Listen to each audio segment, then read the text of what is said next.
Here, we dream. Sorry about that. Autoplay on LinkedIn. Let's see if there's a way I can post without that. Just gave me a heart attack. Let me just mute the audio for a sec.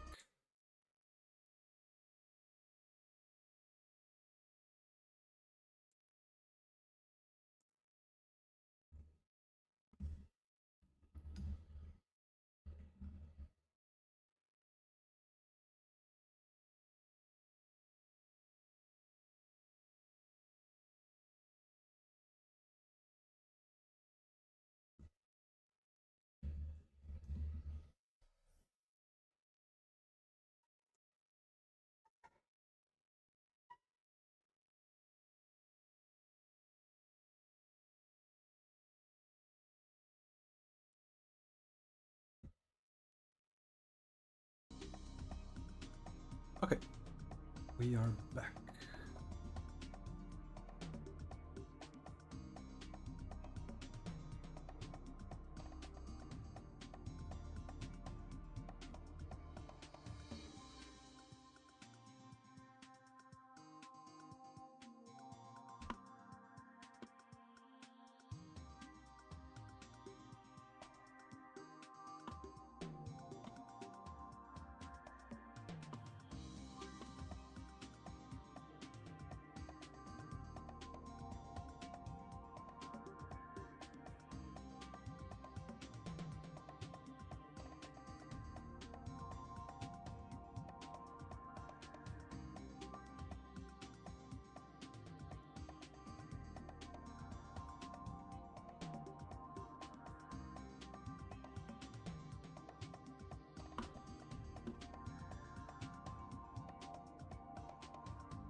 Just wondering, these purple mushrooms probably gonna look extra poisonous, so let's try with something else. I think maybe even just a tame, although it's probably the white dot rather than just the color of the mushroom. Well, it's fine if they look poisonous, doesn't matter.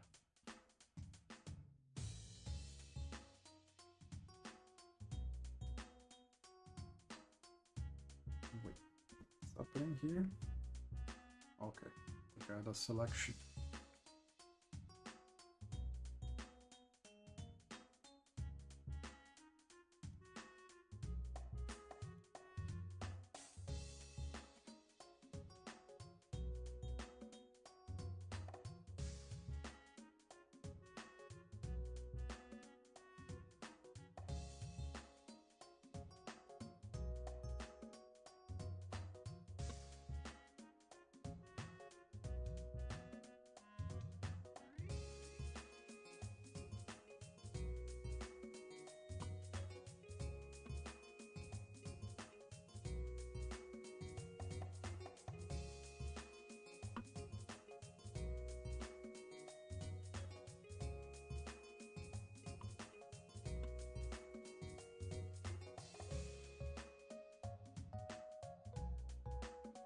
I don't really like the fact that we don't have space here. I'm just gonna do this.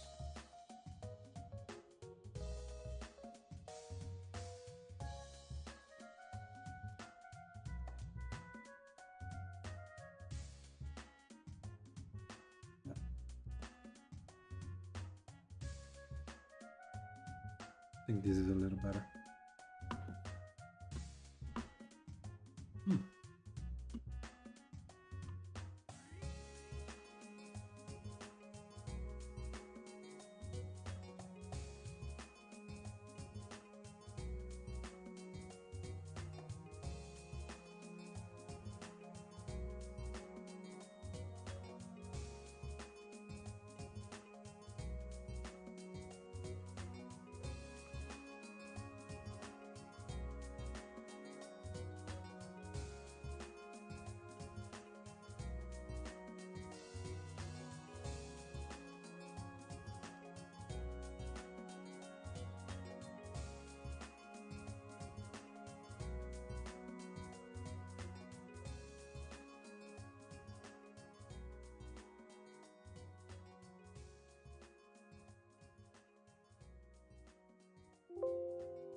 Hmm.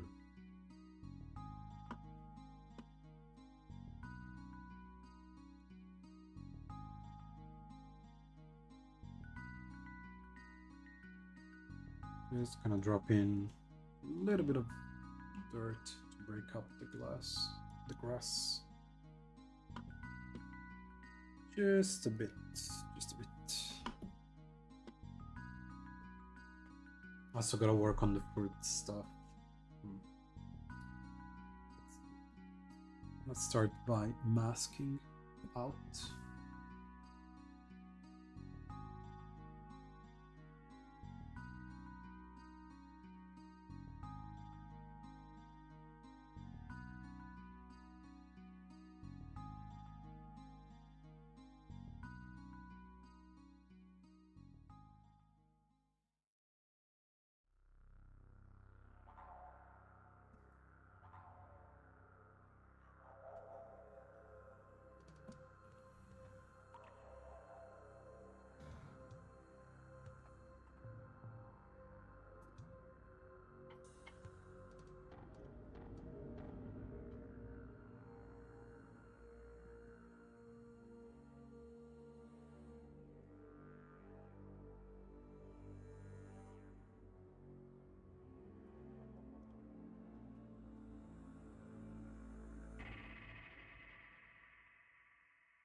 Alright, let's try to figure this out. So I'm gonna probably just do some smaller fruits.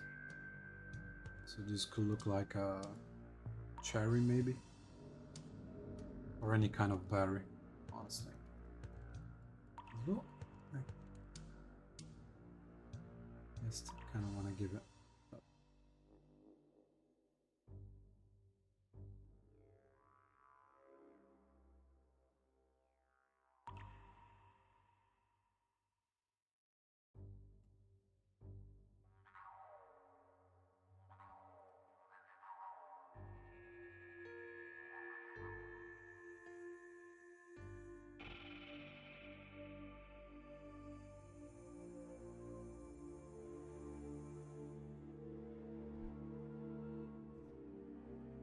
Thinking about all the small fruits I could use.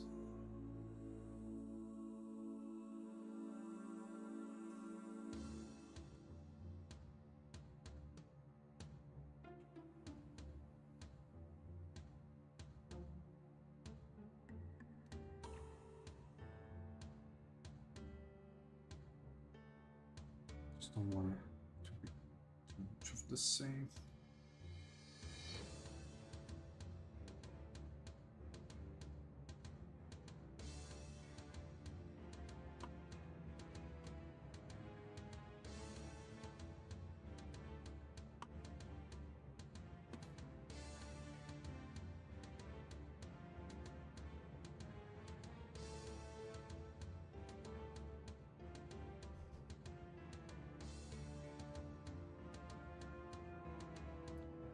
Another thing that I just thought of is because I was thinking, you know, oh, mushroom, like poison mushroom, maybe doesn't make much sense because the object should bring you like resources, food. But then I thought maybe you roll like a d6 on a table and you get stuff based on what you roll. So maybe instead of getting food, you get poisonous stuff that, you know, it could be bad, of course, if you don't realize and you eat it, but if you realize, then you have poisonous things you could use or stuff. And I think that could be fun instead of just, you know, receiving food.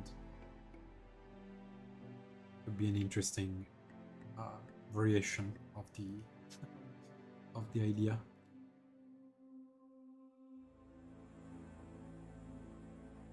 Here, maybe like some small berries.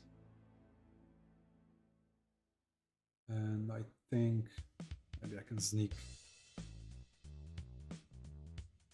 on here. And I think going back to what we had an apple here originally, but I'm just gonna drop in a strawberry.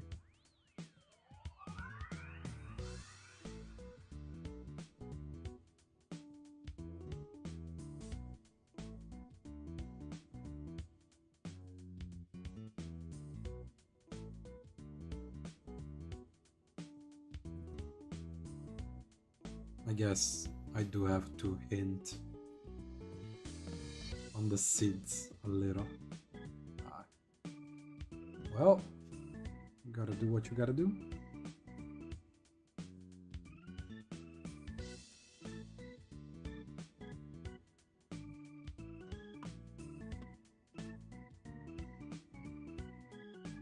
And maybe here as well.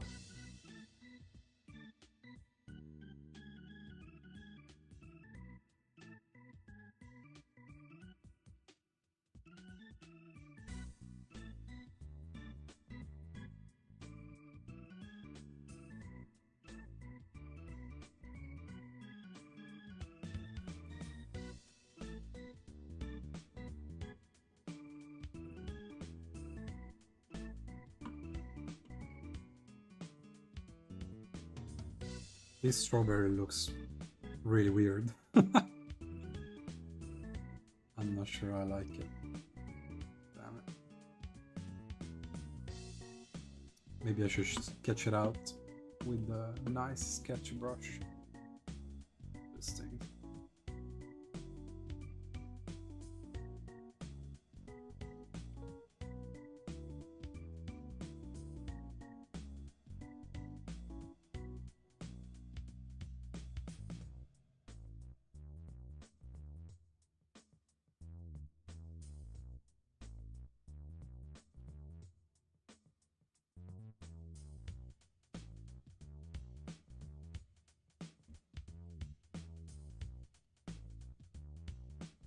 Kind of looking like an egg, doesn't it? Maybe I can just give it more of a pointy look. We can exaggerate on these leaves.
And I think just making the seeds larger, both for style, but also because otherwise they don't read really. So we can just make it a little chunkier.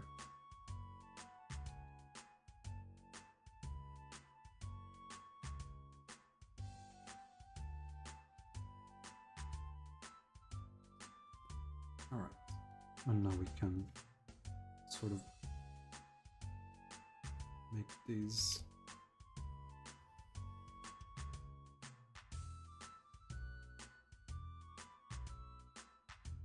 a little sharper. Oh, wait, there's a low flow to the brush.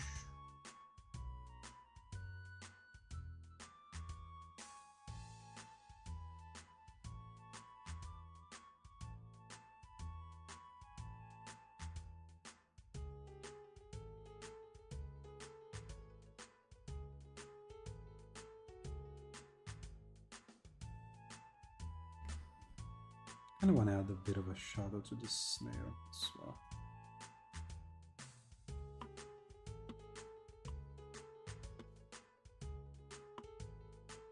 All right. Let me try to drop in some colors. Some of the berries. Yeah, this could be cherries, probably.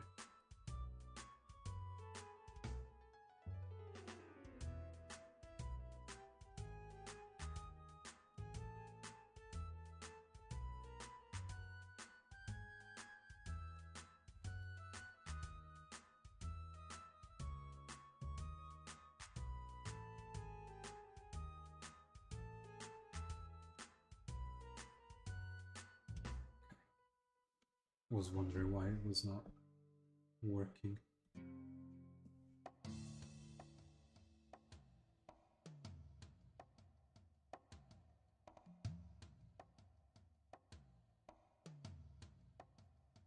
These maybe we get some that are on the violet side, kind of like blueberries.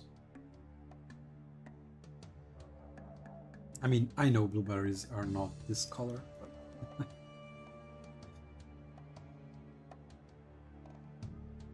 kind of nice. Strawberry, I think we can just bake it, make them slightly more pinkish.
And I guess we can just also add a bit more of a deeper shadow here. With this style, it's always a little tricky to figure out exactly how much shadow to add, because I kind of want to keep it graphic a little and then a very nice kind of washed out watercolor. So I feel like I shouldn't go too crazy with shadows, but then sometimes you look at some of the illustration from Miyazaki, for example, and it still has some pretty dark shadows anyway, even if the overall palette is high key. So I think it's mostly okay. The last, well, not last, but one of the main thing left that I want to figure out is this kind of like top of the stone lantern. because I am not exactly sold on just keeping it this sort of stone.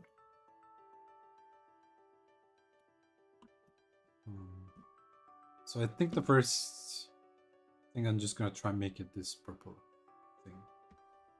Be the same on top and see how that looks.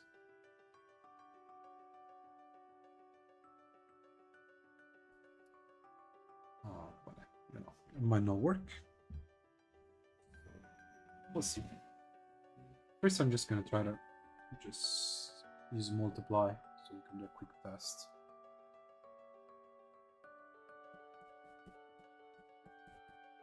Oops.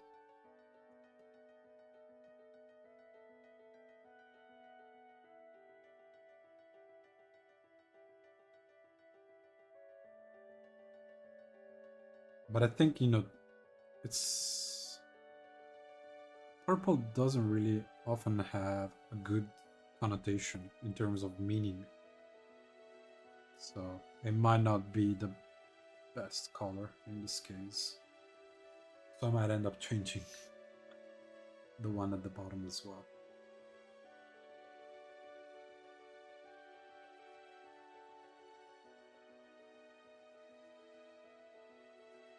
I wonder if going with more greens, kind of like their hats are, could be a nice idea.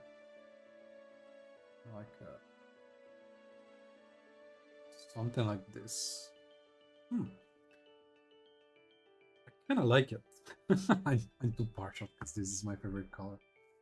But that said, I think, you know, just staying in the natural vibes of it all, I think it could actually work.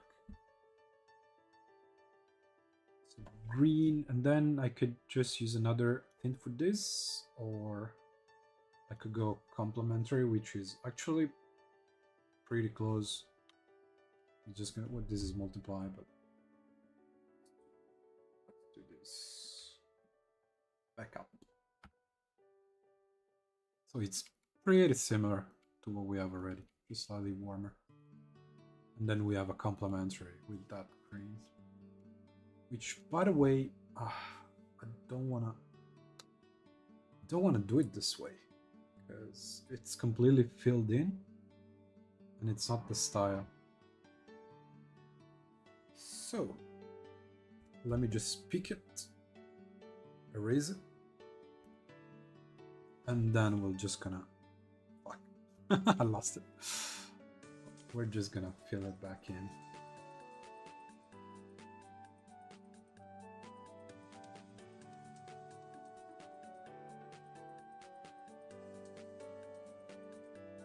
Because I do want to keep this sort of look.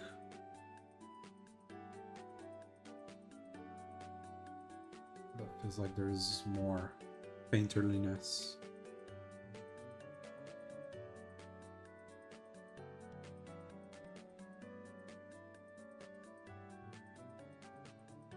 And this could go slightly cooler. And maybe here we could just give it a touch of warm green,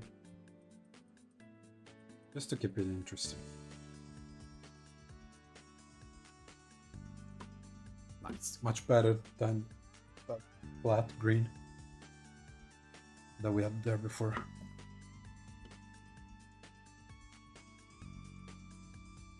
I'm just kind of unsure if I should keep it this way.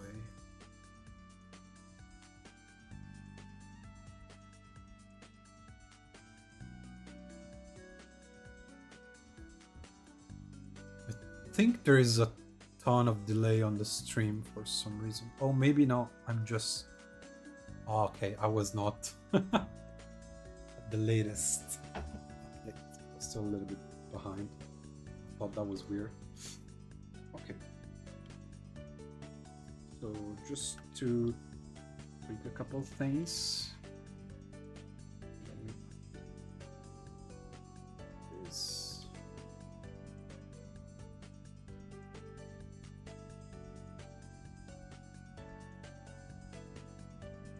What do you guys think? Should I keep it complementary to that green, or should we try a different color?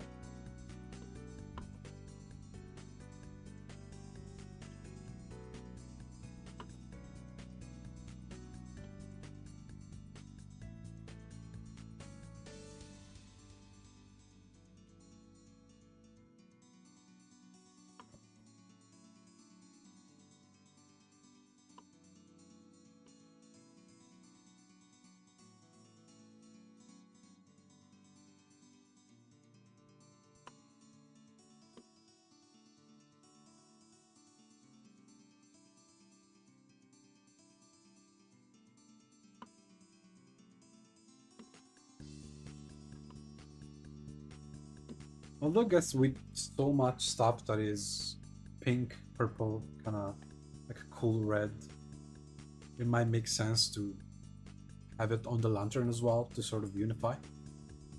Otherwise, it might look like it doesn't exist anywhere else in the image. So this could actually be nice.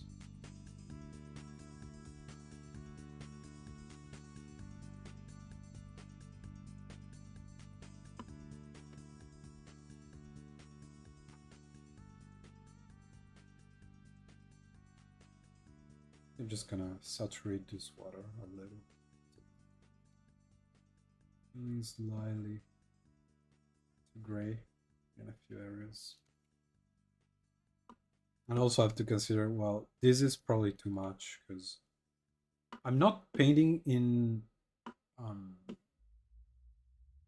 CM Ipson CY MK, but just because I don't know, I prefer to convert it later. But this stuff is not gonna come out in print.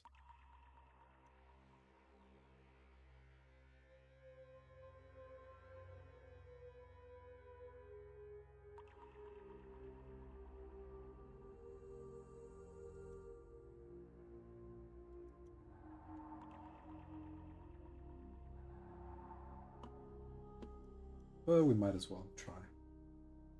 Just skip it a little more.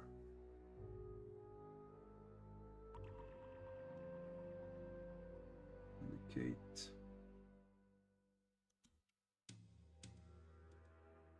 It's slightly brighter.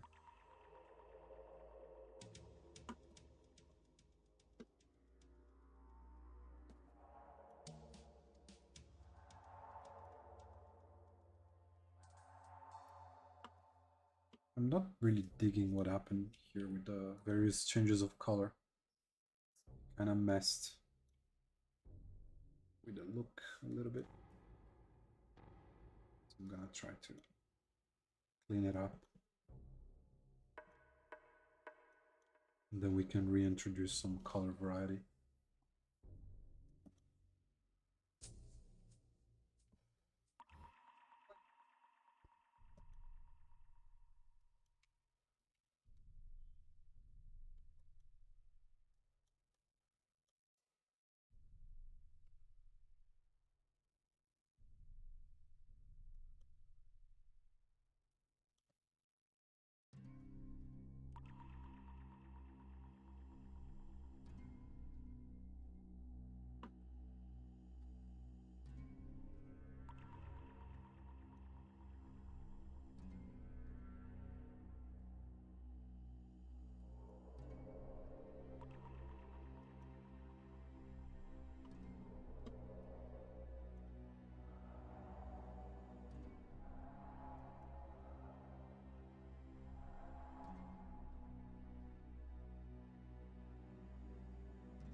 think we missed a bit of mask.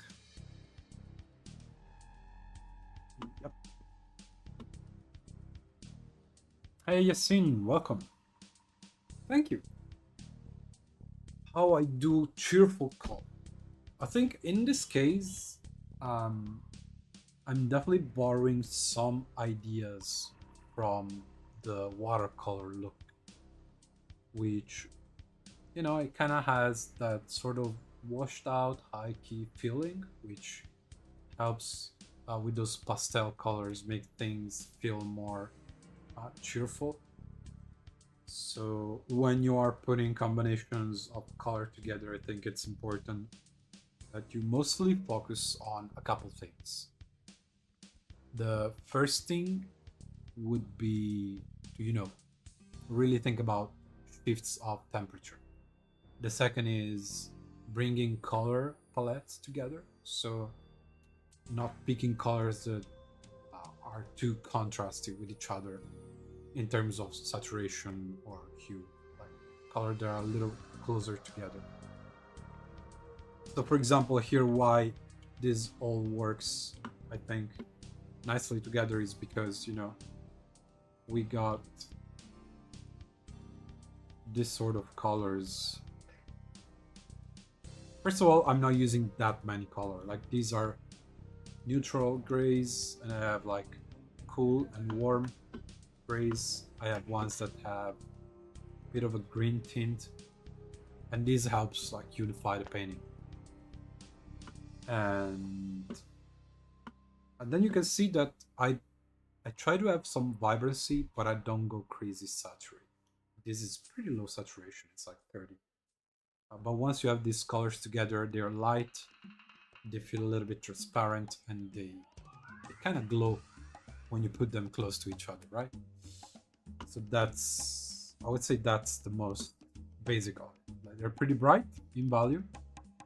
They are not that saturated, and they belong to sort of same palette, same form. In this case, it's mostly, I would say, maybe a split complementary, because we have colors in like this range, and then we got these magentas.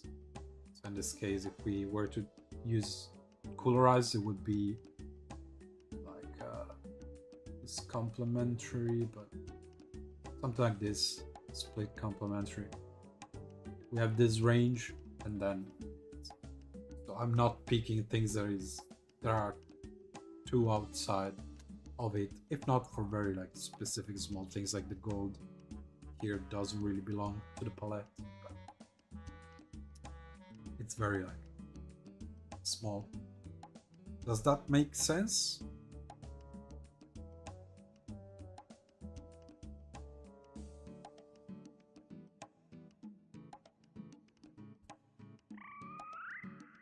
Basically boils down to how you put colors next to each other in context. Yeah, no worries. If you have other questions, please let me know. And just to show you like a reference of someone, namely Miyazaki, that knows it a lot better than I do. I think this is a great reference. So you can see what I'm talking about. Like all of these kind of feels like it almost has a yellowish tint to it, right? Like all the colors feel like they have this light yellow tint, which brings it all together. And then you have some pockets of difference. So you have some greens, some more reds, some purples. They're overall pretty light. You can see they're not that saturated, they're pretty light, and that gives it that overall feeling of playfulness and vibrancy, which I think is really nice.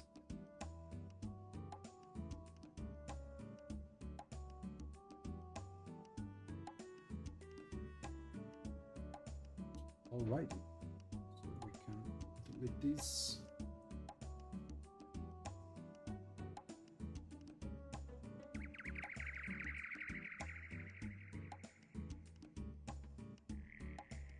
I'm not 100% sure about these watercolor. This time it's not the intensity. I think the intensity works fine.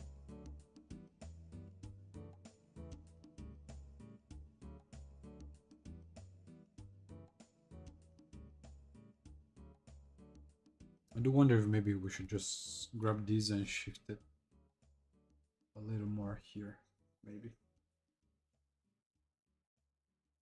To avoid it being so crazy.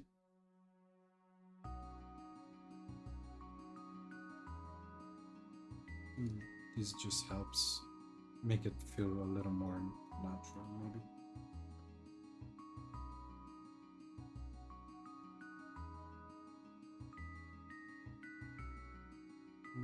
While we are doing this, I can just try to improve the shapes as well.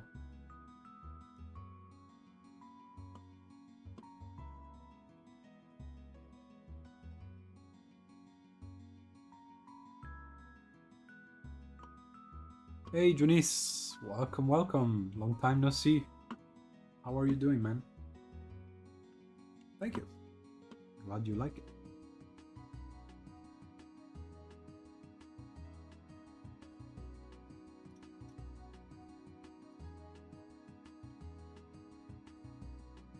I'm also really tempted to just drop in my sparkle effect on the water. It's kind of like my trademark for water at this point. I don't even know if I still have it in my brush set. I might have to dig it out. I probably don't have it because I never use it. I haven't painted water in a long time. Yeah. These things that I started doing is just keeping a version, sometimes even 2 versions of my brushes for each month because I keep changing them. So now I know that maybe I go back here and I might see, yeah, VFX and find the star brush. Of course, then I have to remember where the brushes are. But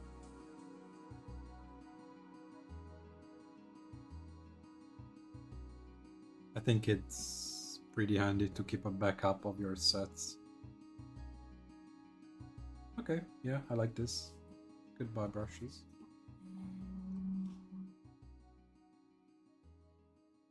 Yoichi Nishikawa colors are amazing. Yes, he's really good. It's been a while, doing great. I'm at work, so got you my side monitor. Oh, nice. What are you working on, if you don't mind me asking? Now that you're streaming, do you plan on streaming on Twitch also? I don't think so, just because last time I was doing on Twitch, right? But it was starting to feel a little stressful to do it there because, maybe because I started the affiliate program, so I felt like I had to stream, and I felt like I had more restrictions on how to do that. Somehow, like I had to entertain people and be around a certain amount of hours and stream content that people liked. And I think, well, I guess I could just go back and either do multi-stream, so I could stream on both platforms.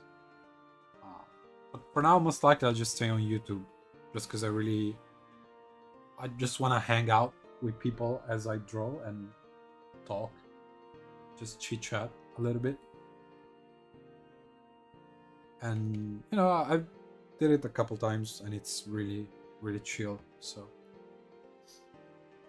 that's most likely what's gonna happen.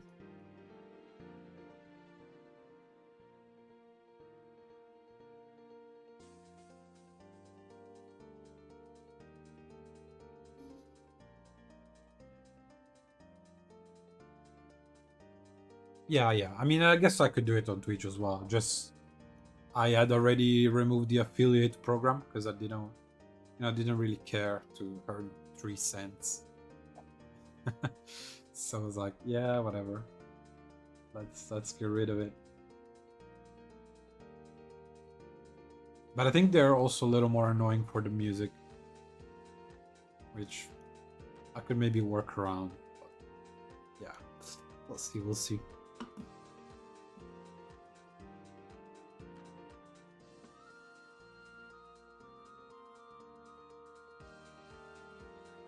Social media and design stuff. Nice, nice.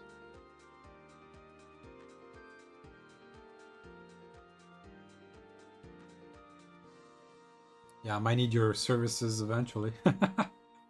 It's not I'm starting my own company. I mean, not right away, but eventually I will need to take care of socials. Not personally, because I don't want to do that. But yeah, it's gonna be pretty important for all the Kickstarter and stuff. We'll see. See what's up. For now, I just want to draw. I'm starting a board game company. So we're gonna focus on, D&D stuff, board games, so tabletop products in general to start from, and then we'll see if things go well, then we wanna expand. I mean, I'd be down, I'd be interested because there are so many things I wanna do, but I feel like for what I care about, board games are the first best choice. Because I always wanted to work in video games, and that's still, fun, great, whatever, but I think board games do something different and better for me, which is bringing people together in a way that video games don't really do for me anymore. It's just so nice when you can organize a little evening with your friends, and you have snacks, you laugh, you play a few games, you chat, and it's in person, right? It's not everyone at their own little desk in the shadows. So, and I think that has been a big thing for me, thinking what I want to do with my art and what I want to create. Definitely the number one theme for me, it's bringing people together, just because it's something that affects me personally, but it's something that I think affects a lot of people. Is just this feeling that in this day and age where supposedly we're super connected, it's the most disconnected we've been with each other since forever, basically. So as a theme, that's definitely one that I really care about. So board games make a lot of sense for me because it just brings that back, and it feels very, very nice.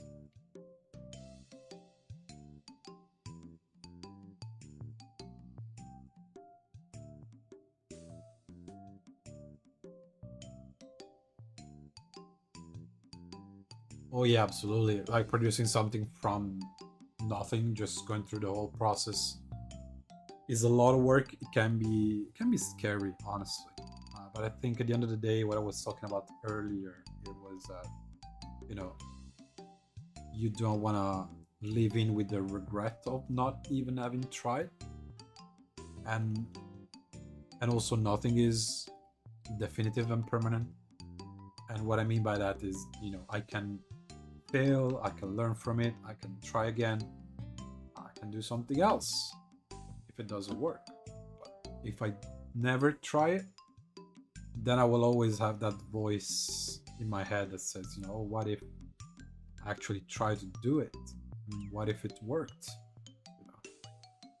So I think I'm at this stage in my career where I want to try to do my own thing and see if that works out for me. Just experiment a little.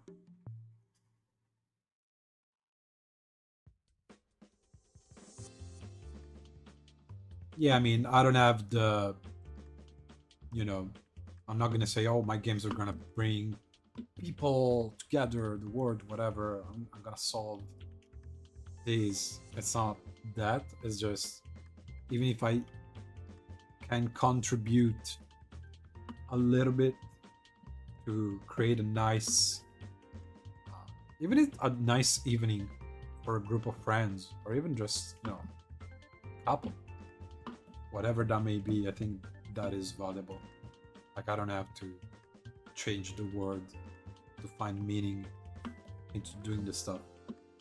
And at the same time, this came because I got tired of only focusing on the technical aspect of my art.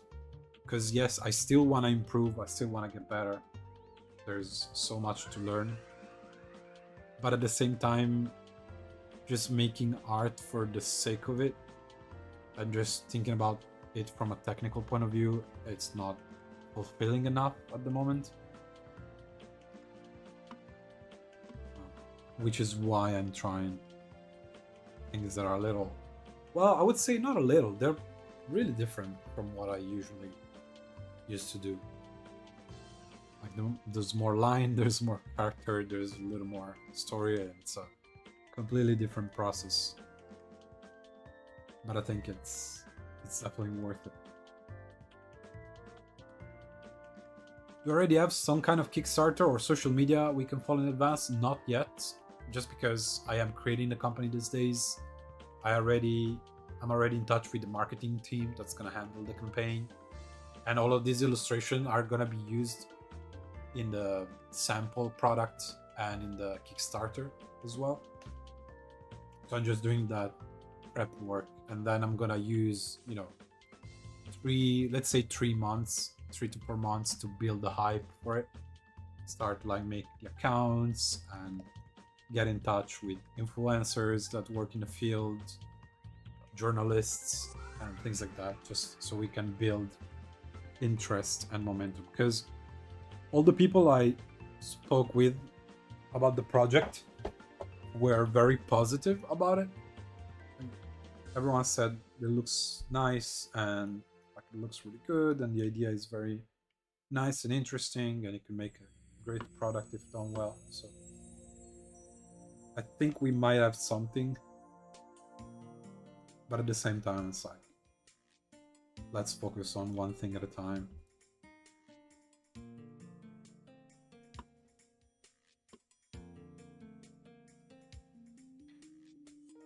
And you're saying you do get stuck wanting to only focus on the technical too, which can be very discouraging. Yeah, I mean, that is all fine and dandy, and I've been doing it for a long time. But besides being discouraging, I think, and it's not the same for everyone, I think some people can do just fine with that, but personally, I arrive at a point where the feeling of wanting to improve is the same as always, but it's less important to me. Because sometimes, and maybe because it happened to me where I was looking at other people's art and it was beautiful art, and I looked at it, I was like, damn, this is beautiful. But at the same time, it was saying nothing. You know, it was achieving nothing. Which, again, it's totally fine if you enjoy that. You know, I just want to create something and then I put it out there and it doesn't matter. You know, because I just had a good time making that piece of art. That is 100% good. Maybe the problem comes from where you're sort of expecting something from it and that thing doesn't come. So maybe, you know, you need to change your approach. But again, to me, this came more from the need to just be able to create something of value, something interesting for myself, and something that, yeah, potentially can resonate with other people.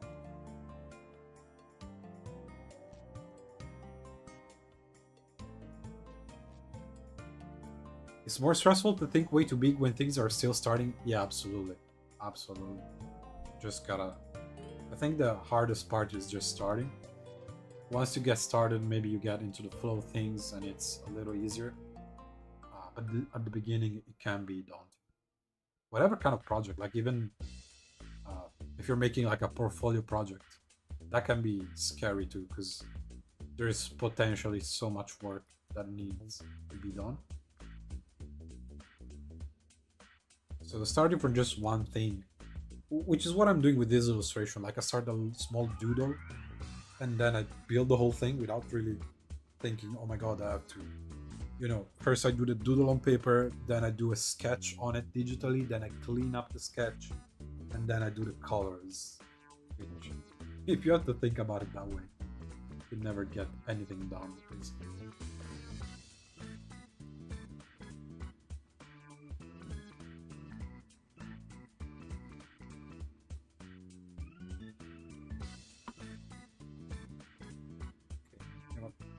Colors, I'm just gonna try to see what happens if we just mess with it.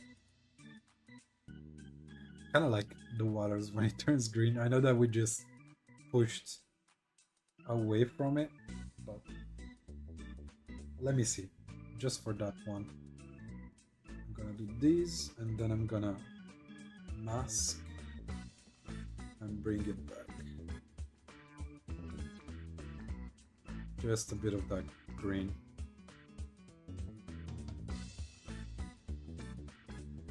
It is kind of nice.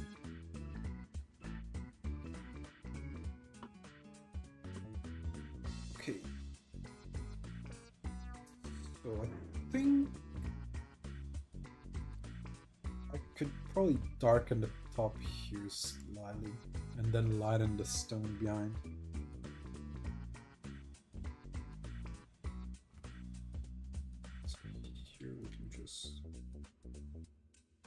This, and then I can, let's maybe select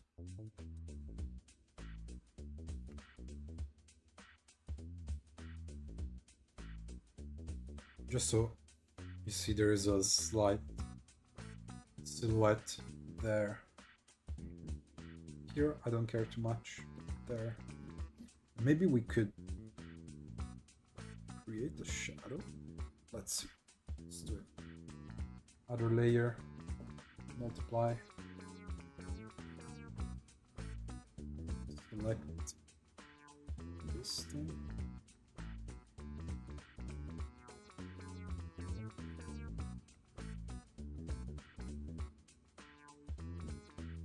Just wonder what, how far this is, because it changes everything.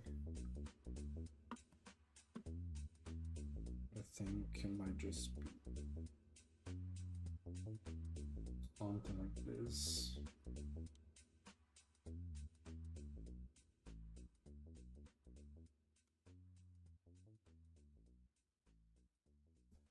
And I'm gonna just reduce it so we read that it's there, but it doesn't bother us that much.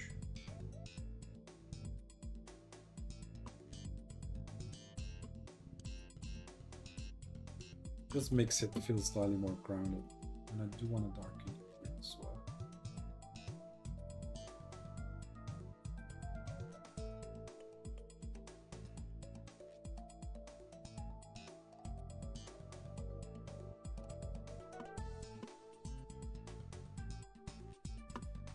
There is one test I always do when I get to this point, which is basically, finished. Is I'm gonna open up the sample that our graphic designer made, because it just looks so much better when you see it like this in context, right? So instead of these, we can just go here. We grab sort of the line. Oh wait, actually no, lie. We can grab the lines and we can grab the mask, and now we can just copy everything and put it above.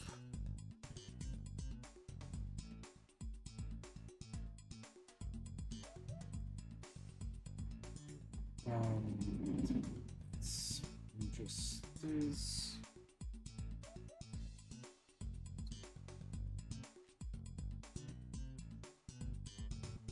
Let's see. Just gonna mask.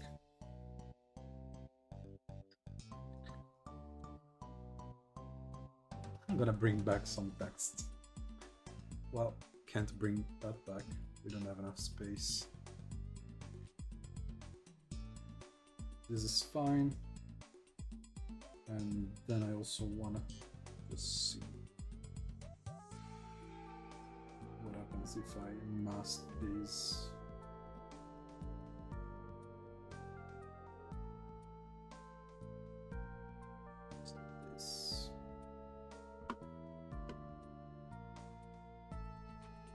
And you can definitely see how that style slightly changed and evolved from the left one, which was one of the first prototypes. I still like it. It just feels a little more unfinished and rough. Like the lines is thicker and it's a little more sketchy. This one feel like it's a little more clean and final. The other one has a lot of energy, which it's always nice. But yeah, I like how this works.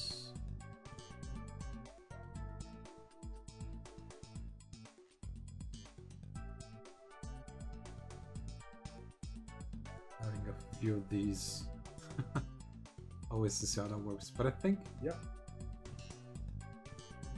it does what I wanted to do. And I think for stuff like this, we could even have different crops of it. So like there could be even like a page that looks like this, where we have just a little bit of that.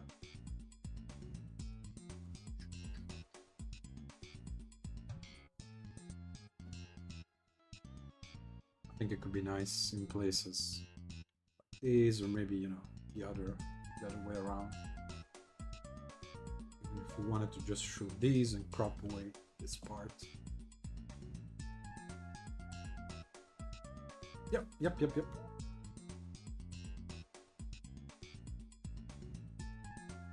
Can shadow be warm in a already warm scene? That depends. I mean, usually so. There are rules and there are ways to break the rules. So the first thing I want to make clear is that you always have to understand what is tinting the color of the shadows, right? Because a lot of tutorials online, they're like, oh, shadows are blue. That's not true. First and foremost, that's just not true.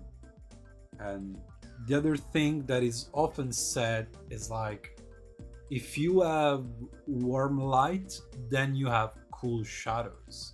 And if you have cool light, then you have warm shadows. But that is also not true per se. Like you can have that, same as you can have blue shadows, but you have to think about, what is the color of the environment? What is illuminating this object, right? So, if I'm thinking, let's make a different layer. If I am thinking that I have like a yellow sphere that is lit by sunlight, so I'm doing something like this, right? And this is my yellow thing, and it's nice and warm, whatever. The way I think about it is this outside? So is it under like a blue sky? If yes, then maybe I would just, try to cool it down. This is not color I'm digging. Like I could just do this, and then I can do this, right? And this might be something that works. But if that same yellow sphere, I'm saying, this is surrounded by like plants, it's in a green forest, then maybe I just grab these and I shift it. And now this is gonna feel like it's surrounded by greenery, right? So I don't like to think about it in terms of rules. It's more like what is around this object that makes the whole difference. And then sometimes I don't think about it technically anymore. So you will see that, you know, I have these rocks. Some have slightly warmer shadows here, some have cooler shadows. Like this shadow is cool, the shadow is warm. So technically it's not like realistic, but I just do a play on warm and cool in comparison. Like these should feel like they're slightly different temperatures. Like this is warm, this is cool, fine. This is warm if it's the same color, right? But compared to these, this is warm, this is cool. So I just try to play with temperatures, not really thinking about if it's realistic, if that makes sense.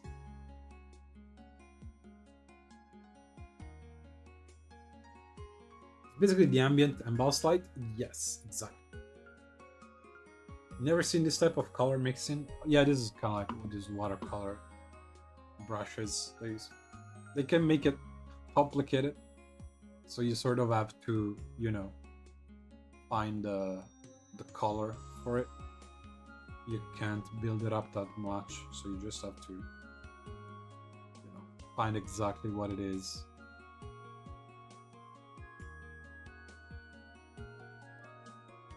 That you're trying to do. But yeah, that's what I think about. Like if I'm feeling, oh, this green is warm and the sphere is warm, then maybe what I just do is move it toward a cooler tone, and that to me is already a lot more interesting. And then I could, you know, add a bit even here, and then I could really warm up this area. And that's how I try to play with colors, basically. It's important to learn the rules and in the sense of how this works, but then it's, you know, once you break these rules is when you get maybe something that is more unique to you, just because the way that you break the rule is not going to be the same way I break the rules, if that makes sense. Hey Sam, welcome. How are you doing? Recently made the jump to Clip Studio after years of Photoshop. Very scary, but I'm liking it so far. Clip Studio is really nice. I was showing it earlier, but I did this other illustration completely in Clip Studio. And, you know, that was nice. I really like, and I got the same sort of tools like here. I have this watercolor that kind of do a very similar thing to what I do in Photoshop, right? So it's not that different to me, at least. I can kind of do that as well, but trying to keep it streamlined for the most part.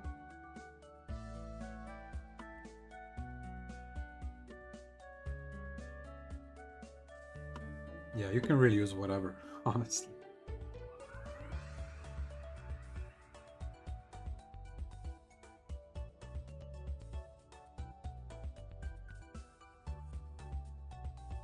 It's kind of random, but I do want to slightly change the values on these.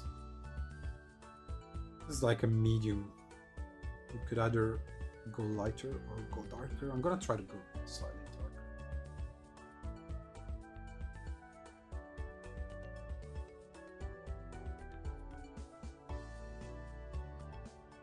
Yeah, I do think Clip Studio has definitely some advantages over Photoshop. I don't like Photoshop. I just use it because I'm very used to how it works. But I really dislike it. And I used Clip for a few years before professionally.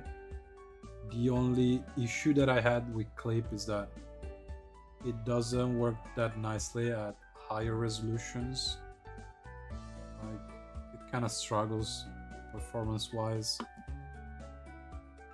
and that kind of sucks a little. definitely has quite a few features that Photoshop lacks. Even the fact that you can, I don't know, newer version, but you can edit multiple layers. So when you do like lasso tool, I could potentially like edit all these layers, which is a really nice feature. I kind of wanted to see if I can color these lines, see how that looks.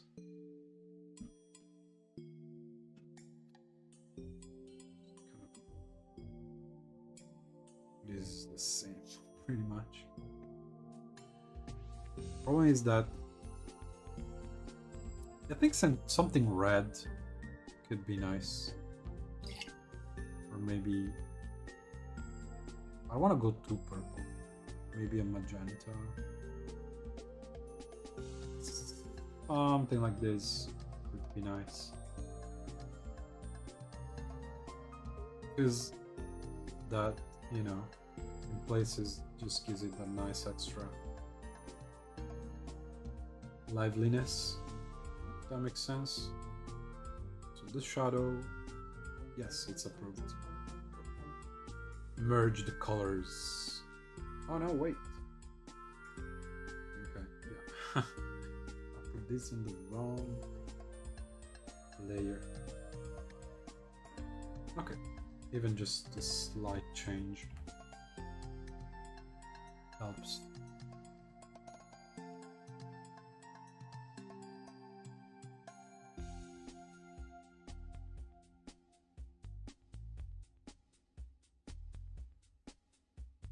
But yeah, I'm really looking forward to see like software evolve and then, you know, more competition for Photoshop.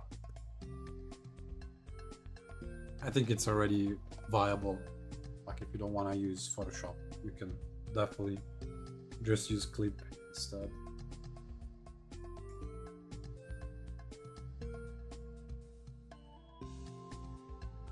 I just wish their brush engine like could import Photoshop brushes precisely. Like they work, but oftentimes, especially if they're a little complicated, like these watercolors, they don't really work as well as they should.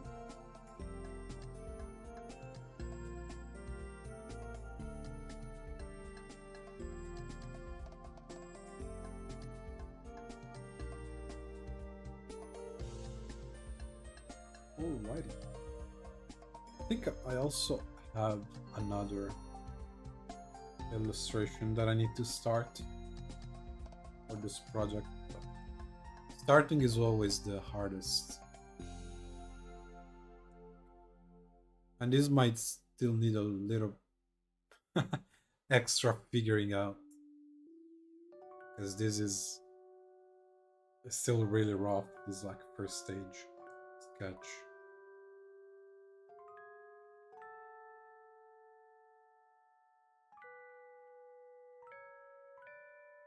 But I think it could be nice, like having this sort of forest golem, just looking at this adventure.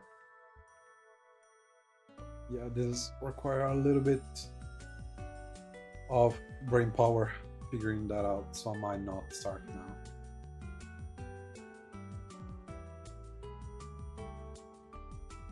I also had another one that I have to work on, which is this. Wait, no, this is the old version with the 3D. This one. Yes. But I have to fix it. It's kind of like more in the old style, and some perspective is pretty off, even if I did use a 3D base. But the 3D base was mostly to figure out the neck of the dragon, honestly. Even though it sounds stupid, like just figuring out the shape of the head, how it connects with the mandible in the bottom here was the tricky part. But yeah, I think I'm definitely gonna work on these eventually. So many sketches lying around.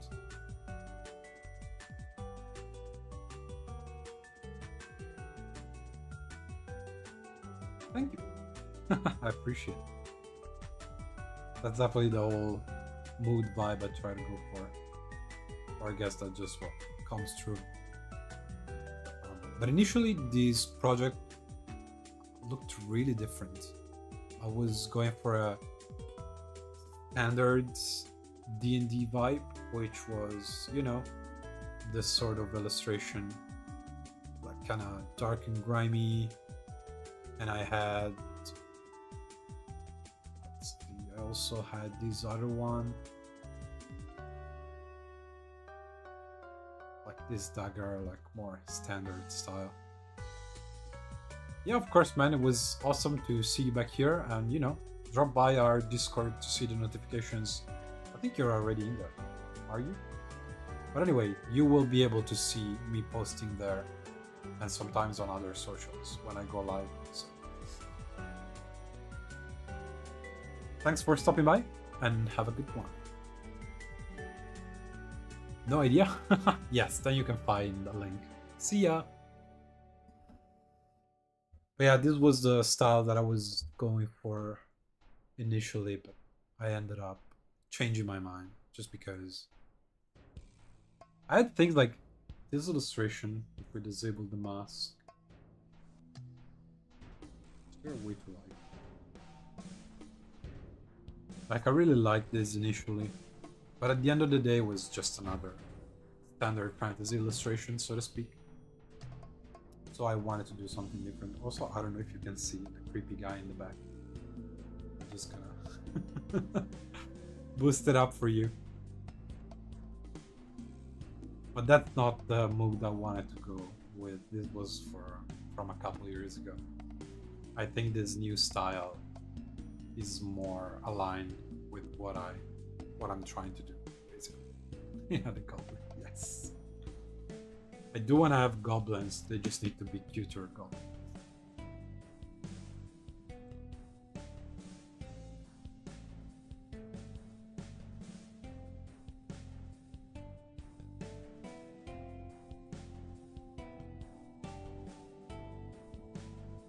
And I think this sort of came randomly, was it in here? Yes, so this is what started the change. Because I had this illustration that I did so many years ago. I think this illustration was from 6 years ago, probably, maybe more. But I did this illustration and then I created a little bit of lore for the object. I was like, oh, this, you know, astral potion. I still have the text. Long ago, it is said that these lands were treaded by a race of incredible knowledge and artistry. They studied the skies and learned its secrets. As the story goes, their alchemists learned to trap these secrets in vials of glass and gold, sealing the night sky within it. And this was just random. Like one day I woke up and I was like, oh, let me paint a potion, and then had some text to it. And then years later, I was like, it would be really nice to make a book with this stuff in it, like a whole resource for dungeon masters to use, like lore and objects and stuff. And then I was looking to change the style because I didn't like this. So I did this rework of the style, which was like, yeah, maybe it's like pencil lines, it's a little more flat, kind of a bit of watercolor, some hatching into it, and then fast forward to now. This is where we are currently, slowly evolving.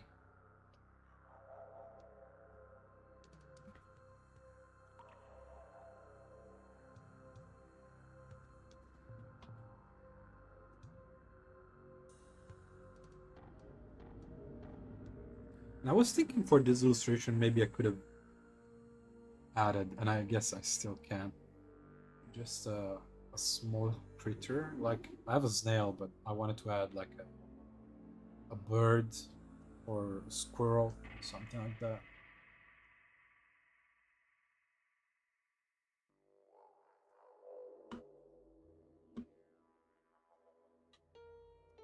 Yeah, I think this is definitely a lot more personal than what it was initially. My influences changed a lot in these years. Like I was checking my old top 10 artists. If you remember, there was this meme or trend that went around Facebook that was share your top 10 artists.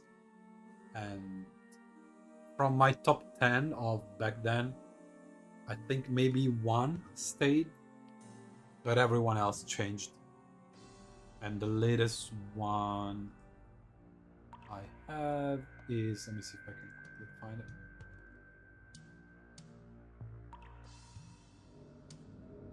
There we go. It might even have changed ever so slightly from when I did this a few months ago. This would be my most current influence map.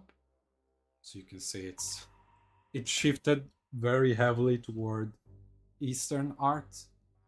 So there's Miyazaki, Toriyama, Yoshida. But there's also, Gustav Tengren. I haven't looked at his art too much, but it's definitely a big inspiration. And a big one, like a huge one, is definitely Disney, Robin Hood, and Sword in the Stone as well, because it has that watercolor feel to it that I really love. So it's like a combination. These and the concept from Final Fantasy IX also have that sort of vibe to it. So yeah, this is definitely a lot more recent. Yes, the influence map thing. This one. But before it was slightly different, it was just top 10 artists or something like that. Cool. Okay, I'm thinking. Let's see if we can add the animal. I'm not 100% sure, to be honest.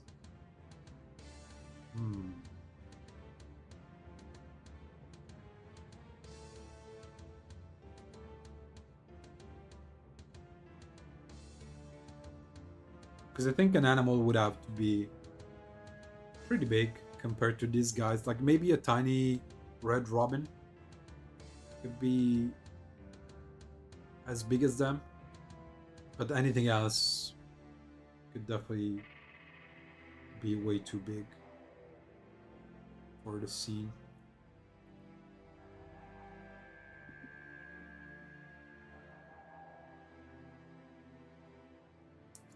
Also, this is very minor, but I'm not liking that these are very similar.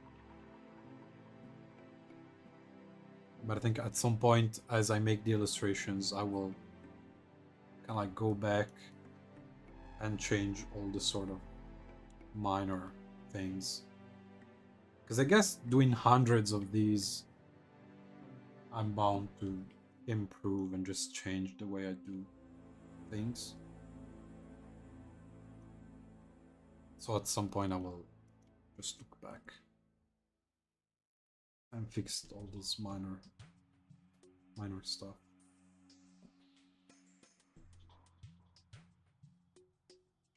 This could start larger. Hey Ale, welcome. Hey Ollie, what's up? Welcome guys. How are you doing? Doing good?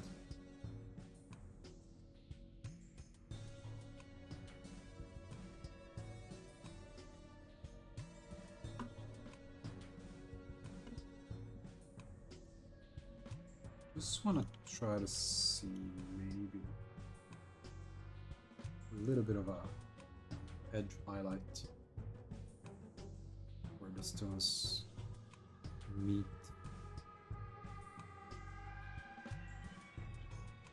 Like I was doing here.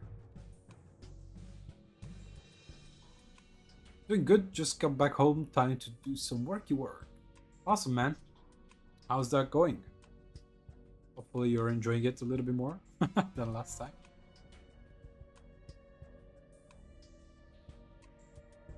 I'm doing good. Just moving the first steps into opening my company, which is scary as shit. But, you know, gotta do what you gotta do.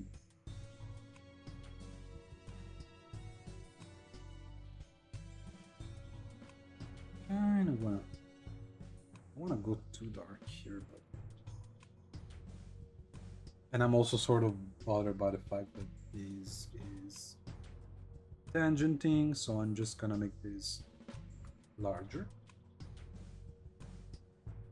And these are things that probably only us artists would notice, especially when the illustration is it's smaller, like on a printed book, like it's this small. Not sure anyone's gonna notice that this is tangenting, but you know, might as well. He's coming along really nicely. Thanks, man. Appreciate it. Last one's been better. Nice, nice. Back to enjoying personal work. That's the best, right? What's the company business? Board games. We are gonna make some board games and tabletop RPG stuff like D&D content, things like that. Could be a poster one day. Yeah, that's the thing. And also one of the Kickstarter goals that I wanna include is like a small art book that could include, you know, just a line art or just a sketch of certain pieces, or like a bigger size, because maybe once you have this printed, it's gonna become very small. So maybe having like a booklet where on one page you only have one illustration that is a little bigger, it could be nice. So, you know, at the end of the day, it might be worth refining things. But, you know, gotta be careful with that, because the more physical stuff you add to Kickstarter, the trickier it becomes. Because then, you know, if I make an art book, I have to consider printing it for all the bakers that got that tier, and I'm gonna have to pay the graphic designer to like design it and all that kind of things. So there's not gonna be like a ton of extra physical reward beside the book. I feel like maybe the book, the art book, and I know they've done a few other things, but a lot of it, like a lot of the stretch goal stuff, is gonna be the actual content of the book. So I'm gonna start with a slimmed down version, which is gonna be like the minimum viable product for it. And then if the funding goes well, then I can add more content. So it's gonna be, you know, instead of being 160 pages, it could be up to 300 pages. Thanks, dude. Yeah, I definitely decided to just jump at it. So I already started things for real this time. And what I mean by that is, you know, up until now, yes, I paid writers and a graphic designer, and I got in touch with the marketing team, but it was still kind of like on and off. But now I rented already like an office space for a year, and I started opening the company. So, you know, there's no going back. I have to go all in and see how that works out. And now I'm just, you know, waiting for that, and, you know, continue working on this few illustration that's gonna be useful for the sample product that people can download before baking, like a quick start guide that we can send to influencers and stuff like that. And then I'm really waiting for my awesome graphic designer to tell me if he's available, because there's the Luca Comics and Games coming up, so he's really busy, but I hope he will be able to be free soon for the project, because he's really amazing.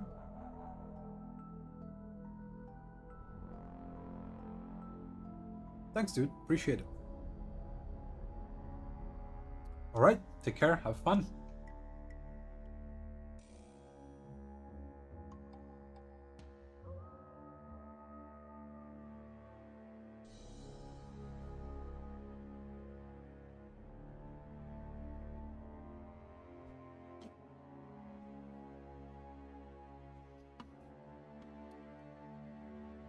add a little bit of this. Nice. Yeah. I'm thinking I probably don't want to add another animal to the scene. Might get a bit too crowded and distract.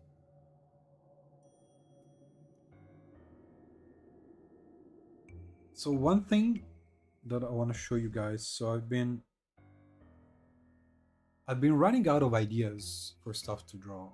I mean, that's basically my base status, like never knowing what I want to draw.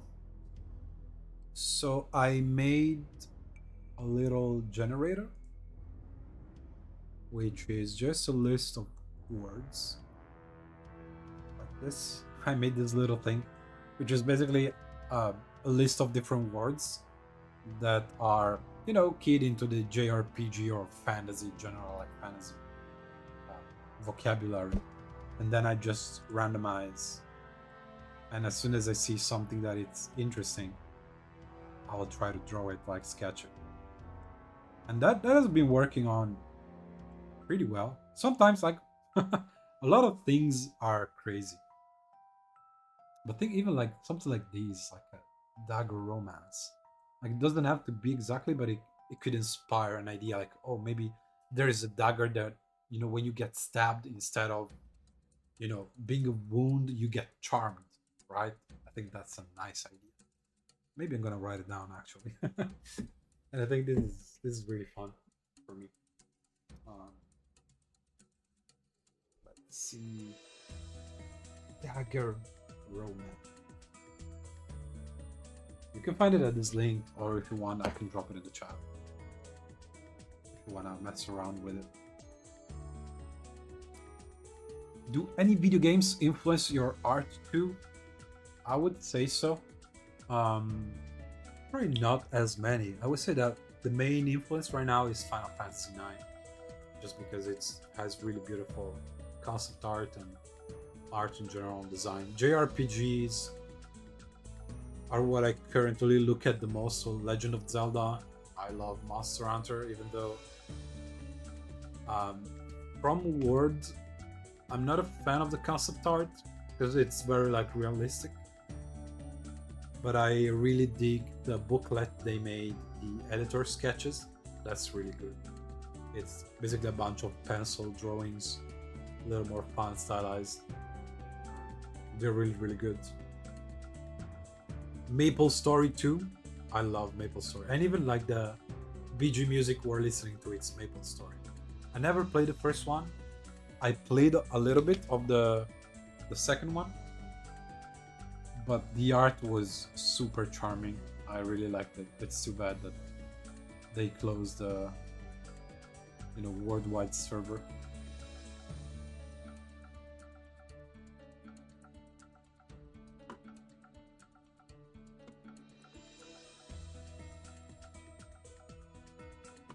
But yeah, nice.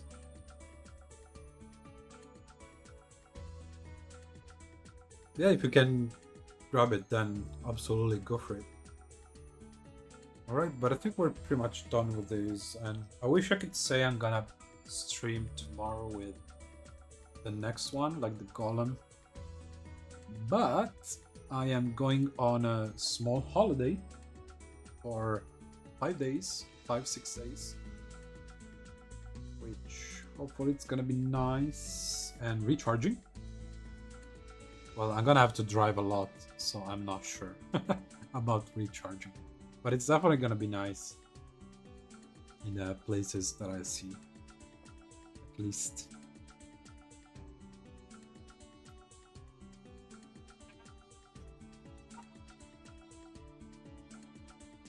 Didn't realize I was using the watercolor brush for line just now. I think it's kind of interesting.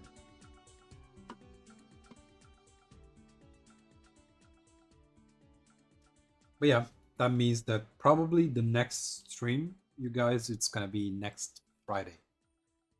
Because I'm gonna be back on Thursday. So either Friday, maybe after lunch, depends when I have the appointment for the company. You know, actually, I think this brush, this watercolor brush for very thin lines like this, would be pretty nice.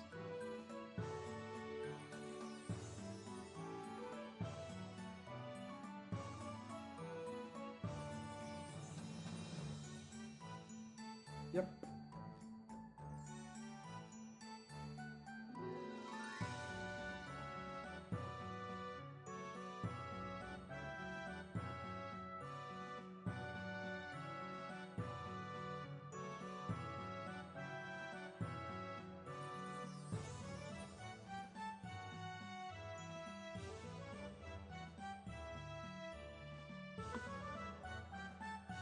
Alrighty. Well, I guess we are pretty much wrapping it up, and it was kind of smooth. I would say 3 hours of streaming for the colors. Well, I still had to finish some of the lines, but let's look back at it. This is what we started from. You can see the idea was already there, basically. The two little guys, the snail, the lantern. But then I changed a few things already. At this stage, this is where I figured out. At the second stage of lines is where I try to clean things up. So this is more sketchy in terms of lines than the final, but I already figured out, you know, the design of the elements and where things are, so I don't have to guess as much. Then things might change, and they did change a little, but they don't change drastically. And then we did the lines, clean lines for this one, so you can see a few things changed. There's more hatching, their expression are cleaner. I did this symbol is a little more flushed out. This is a bit more solid. So I just redrew everything with cleaner lines. And then we have, wait, oh yeah, we're missing the mask. So see what happens when instead of white, we have gray. It doesn't have that nice feel to it. And then yes, we did the colors for it. So thank you so much, guys, for stopping by for the second part of the stream today. And I will catch you again in 1 week time. In the meantime, you know, feel free to join our community and enjoy your weekend. Make sure to rest and have fun. All right? Catch you next time. Bye, guys.